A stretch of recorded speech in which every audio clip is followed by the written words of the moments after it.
Les gars, vous voyez là, c'est Brahim Diaz. Brahim Diaz en 2016, finale de Coupe du Monde U17. Et qu'est-ce qu'il fait? Une panenka. C'est un récidiviste.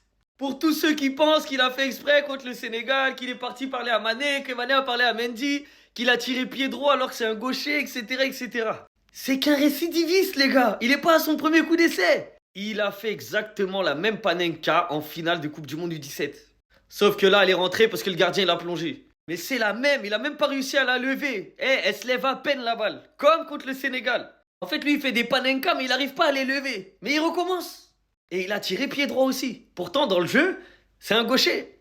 Après, les gars, on va pas se mentir, hein. Il a fait une dinguerie. Il a fait une dinguerie. Il y a personne qui va accepter cette dinguerie-là. Mais les gars, en vrai, sans Brahim Diaz, est-ce que le Maroc va en finale?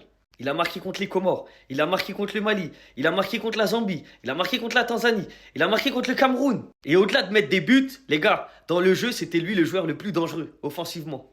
C'était lui qui était à la création, c'était lui qui était dans la percussion, c'était lui qui cassait les lignes. Donc certes, il a fait une dinguerie en finale. Mais est-ce que le Maroc sera en finale sans lui? La vérité, je pense pas. En vrai de vrai, je pense pas que le Maroc sera en finale sans lui. Après, c'est vrai, il a gâché tout son tournoi avec cette Panenka. Entre guillemets, Panenka.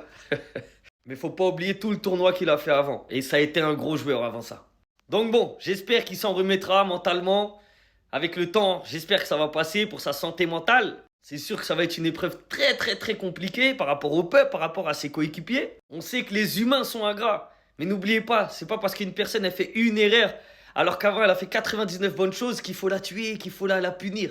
Les gars, tranquille, c'est que du football.